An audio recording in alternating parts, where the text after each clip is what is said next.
Hey guys, welcome back to the channel. It's Brandon here, and in the garage tonight we're going to have an episode of Shop Talk, kind of our new series we're going to do every couple weeks. I've got Lucas here with me tonight. Hey guys. And we're going to talk about some stuff. So Lucas has had some, I'll say, trials and tribulations with some projects that we've been working on the channel, as you've seen. So we're going to talk about that and just have a good time. So as you guys know, we haven't done a Tammy video for a while, mainly because we've had some things come up.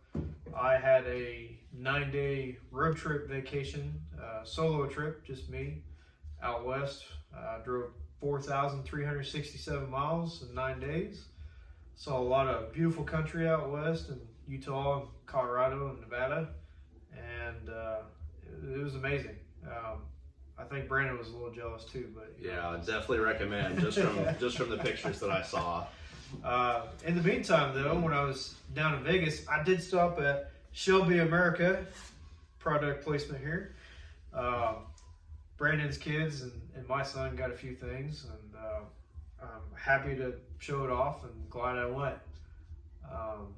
Aside from that, Brandon and I actually went to Mecum Auctions in Indianapolis just last week. As you'll see in an upcoming video. Yep. So, spoiler. Spoiler alert, we went to Mecum. But no, you'll see that either in an upcoming video or soon after or right before this video goes out. Yeah. It'll be a few days here. So. And of course, you know, school is starting to let out, graduation period, season. Life's just been crazy, so we haven't really been able to do any content on Tammy or any of my Fox buddies for a little while, which is fine. But we're going to do a little tell-all this week about Tammy, not trying to take any room from anything else, but we tried to save her motor that we got with her when we bought her all those years ago, and great oil pressure. Just last week, when I finally had time to put the new starter on to do a compression test, cylinder 1 and 2 failed the test, which is not surprising, but still a letdown, mainly because cylinder 1 was the cylinder that was locked up, that we freed up and cleaned and had it rotating just beautifully. But she only built up about 55 pounds of pressure. Cylinder 2 was partially locked up, but still also not good on the test. It only built up 70, but all the other cylinders did 145, 155, so yeah, which is pretty amazing. That's pretty good. If we could have got them up above 100, we honestly probably would have ran the motor, but yeah, being below that 80, 90 PSI threshold, that's pretty low. And more amazing enough, after I did the compression test, I did a leak down test where you supply air pressure to the cylinder and see how much percentage it actually holds, which obviously it failed. It only held about 15 to 20% in cylinder 1. However, I did find out that even though it sat out with the intake valve open on cylinder 1, the cylinder head wasn't the problem. It was all leaking out the crankcase through the piston rings. Yeah, that cylinder wall, I know you didn't really get to see it good on the videos we took, but when Lucas and I honed the cylinder out, cylinder 1, we noticed some spots in there where you could definitely tell that it wasn't flat. But we were hopeful that it would maybe seal up enough for us to at least run the car, get it going again. I mean, a little bit of smoke or a little bit of burning oil wasn't that big of an issue, but with it not holding any sort of pressure in that cylinder, it's just not going to last, even if we replaced piston rings. And at this time, the engine's bored 60 thousandths over stock size, which is pretty well max for a 302 engine. So in order to fix it, it would have to be sleeved. So at this time, I told Brandon my idea that we should do, and a sign from the universe that, well, it's time to build the 351 roller engine that I had in the back corner for a little while. It's time to build a real motor for her. Yeah. No, obviously nothing crazy. We're not going to do a stroker motor just yet. It will be in the future at some point in time, maybe 4 years from now. But right now, I just don't have the means to upgrade to a stouter transmission, better suspension, things that are needed to handle such higher horsepower. Which even then, with a stroker motor, we're looking at like 550 horse at the motor itself. But ideally with this one, we're looking at 350 to maybe 400 horsepower, which I think the stock manual transmission that's in Tammy right now could probably hold it without really tearing into it, like really abusing it. Right.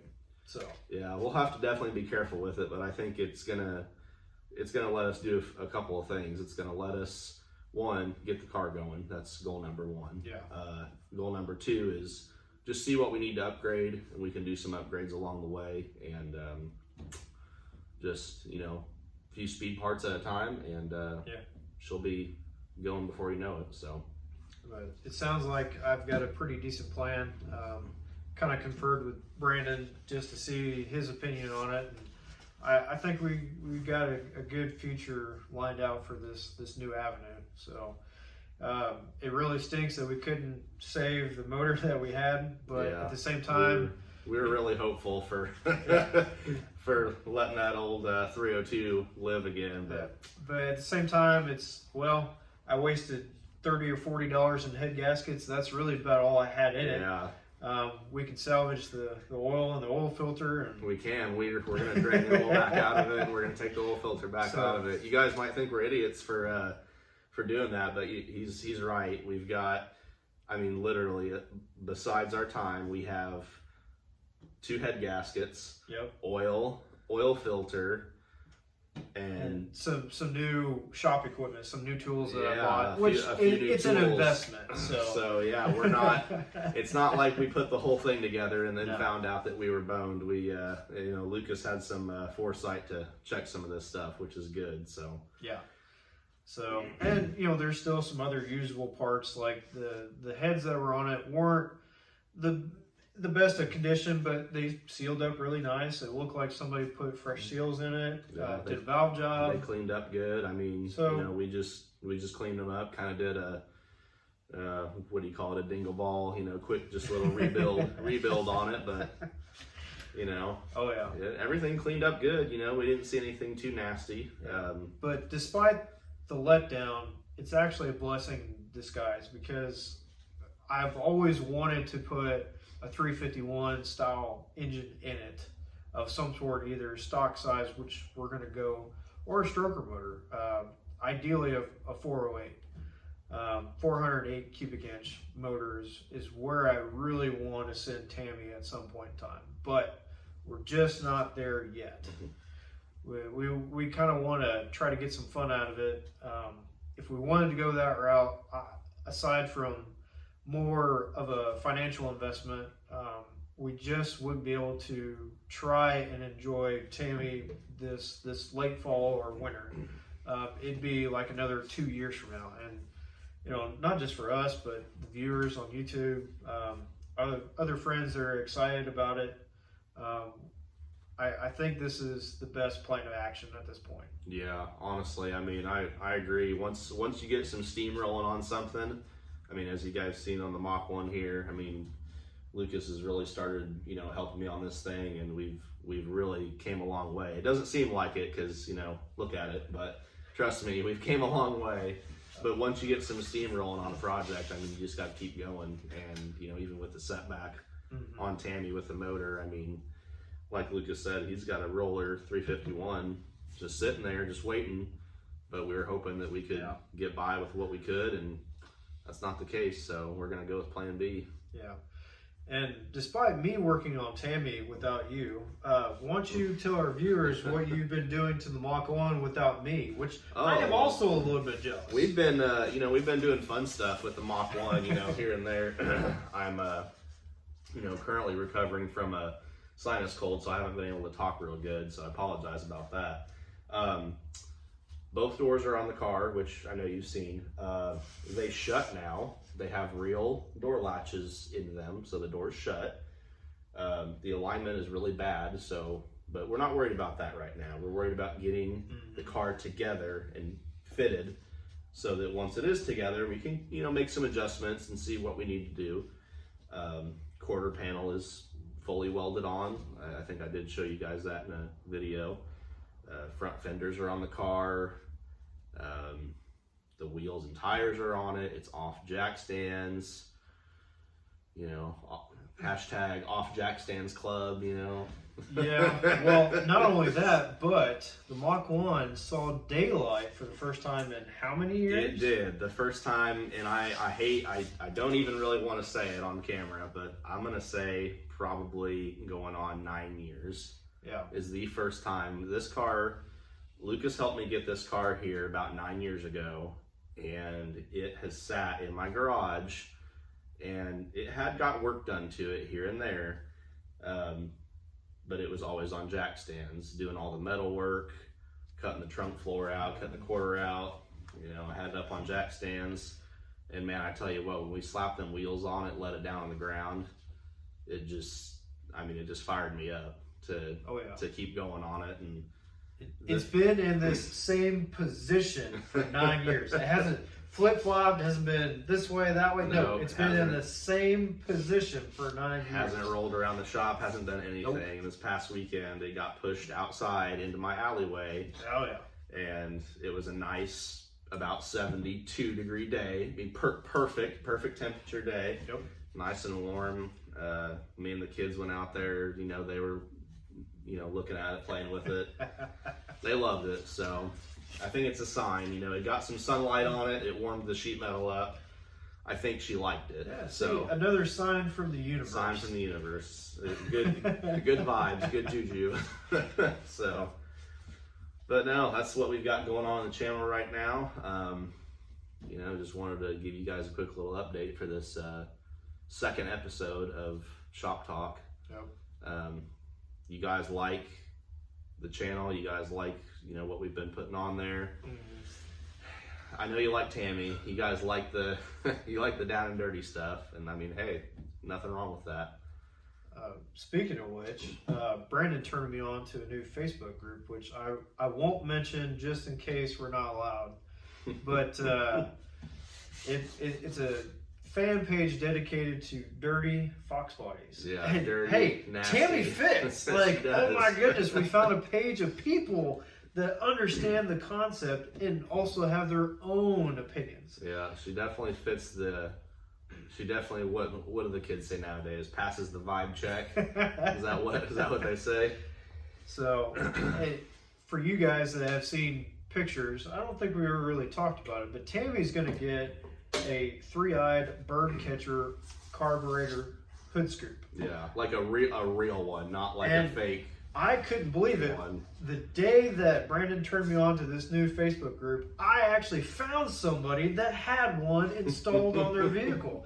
And I'm sitting there, private messaging. I'm like, dude, message me. I need to ask you questions. Like, first of all, how'd you hook it up? Like, how'd you route your linkage? Like, how's the hood clearance? And he's sending me pictures, and his sits just a little bit above the hood. I'm like, well, hey, with the 3-inch spacer that I had in mind between the carburetor and this new hood scoop, man, it's going to sit right at the perfect height. Oh, man, it got me fired up. I was like, yes, somebody else has done it. Yeah, as soon as Lucas got turned on to that bird catcher, I mean, again, sign from the universe, we knew that we had to try and get it put on Tammy. That was really the only thing that, was logical to do at that point. Yeah. So, but no, we got projects rolling. I know sometimes there's some gaps in the stuff, like Lucas said. We got life. We got life. We both got kids. Life happens. We got family stuff we got to go do. But yeah, that just goes to show you, normal guys like us can do this too, and that's what this channel's all about. And that, or you're kind of like me and go crazy and take a solo road trip out west all by yourself, and just see see the world for what it is. And one thing I'll tell you guys is, for me, you don't realize how big the world that we live in is until you travel, and you're driving between these two huge mountain ranges in a valley so wide. You see mountains off in the distance, like, oh man, it's not that far away. They look great. They're 30 miles away, 40 miles away. Yet they look so clear, and it's like you never get there. It's like, man, I'm driving 80 miles an hour. The speed limit out there is 80. And it takes you 20 or 30 minutes just to get to that mountain that you see off in the distance.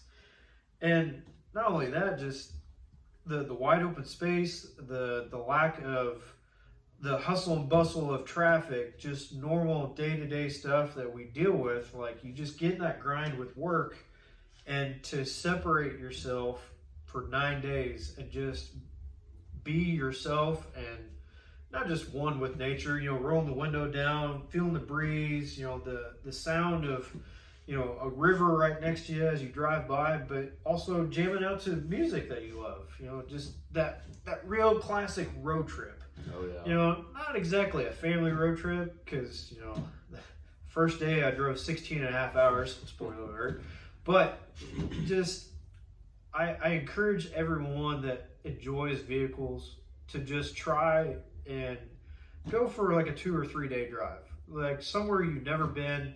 Even if it doesn't sound super interesting, just enjoy the vibe. Right. Because for me, initially, and for the most part, I didn't take interstates. I took the beaten path, the old U.S. highway service roads, and saw some amazing, even just cars along the side of the road. Mm-hmm. Just, junker clunkers, just these older vibes, like older 50s style Art Deco gas stations. You just see so much more when you're not driving to get where you want to go so quickly, and right. Just enjoy the trip. Right. Enjoy the trip itself is yes. the experience. It's right. not your destination. Exactly. And I mean, Lucas is kind of telling me about it, as he was doing it, every day or two, he'd call me or text me and be like, hey man, I saw this. And yeah. Just imagining experiencing that, is amazing in itself. But just the sheer fact that, you get back from something like that, because he got back, he's like, man, I want to go, like, I want to do it again. I'm ready for next year. I'm ready to do it again. Well, and one of the destinations, which I'll share with you guys because it kind of goes along with it, is I actually got to stop and enjoy for the first time seeing the Bonneville Salt Flats, where they have the world record land speed records. Yeah, Speed Week. Huge. Right. Huge deal. Huge land speed deal.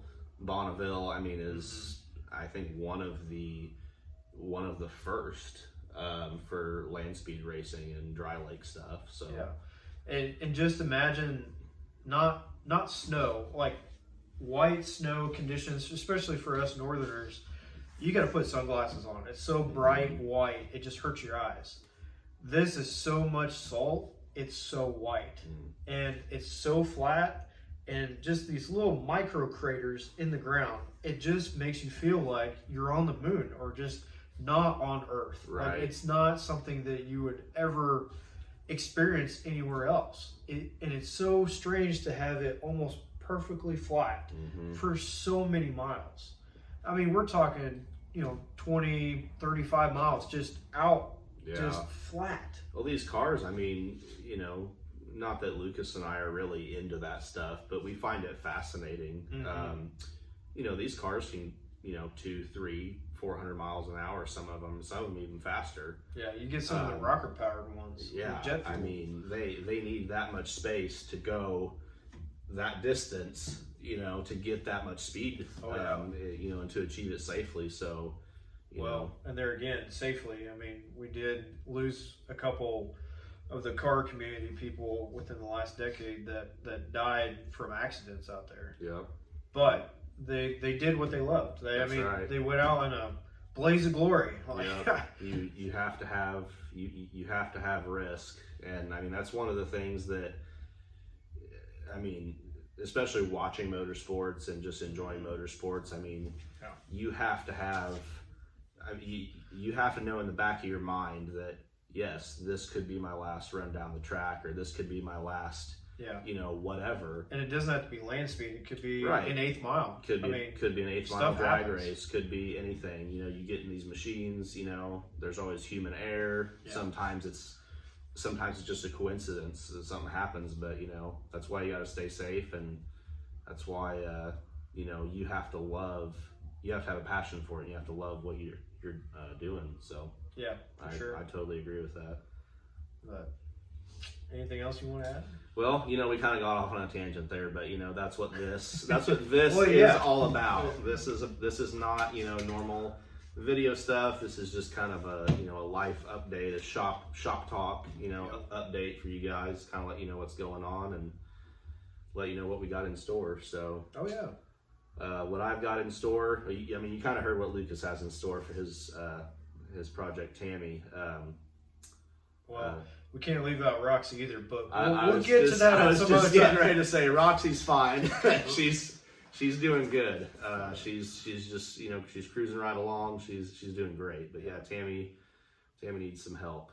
Well, Roxy just needs minor cosmetics, just minor things that kind of doesn't really affect the driving experience. But you know, as an owner and somebody who wants to appreciate her, it's like, man, you know, gotta rub that, you know, spot off on the paint, like you know, just little things that drive me nuts. Yeah. She still needs some interior stuff done to her, but she's doing good. And eventually we'll get to red, but not yet. Yeah, you guys aren't ready for red. Yeah, you guys aren't ready for that yet. We got to fill you up with Tammy content first. As far as me, I mean, I'm just still trucking away on the Mach 1. Like I said, got some body panels on it. What's next? Honestly, what's next is to finish welding. I do have a little bit. I'm getting onto you all the time. I do have a little bit of welding to do in the back of the trunk. I've got those trunk drop-offs I need to weld still. I'm maybe saying another evening or two of welding, and that'll be done, at least for back there. I know there's a few little bits, like the window channel, that I don't really want to address, but I'll have to at some point. It's a learning experience. It's rusted out, so really, after that, after the welding, I'll call it structural welding is done. This thing is going to get rolled outside on a nice day in my alley, get put back on jack stands, and I'm going to clean the underneath of it really good, primer it, and paint the underneath. Undercoat. I'm going to undercoat, paint, certain spots, pretty much from the engine bay back, because the engine bay is done. It was done a long time ago. That way that's done. I don't have to worry about flash rust on any of the bare metal underneath there. And then when we go to paint, we'll just mask it all off and go to paint. But that's a whole nother topic that we will talk about sometime.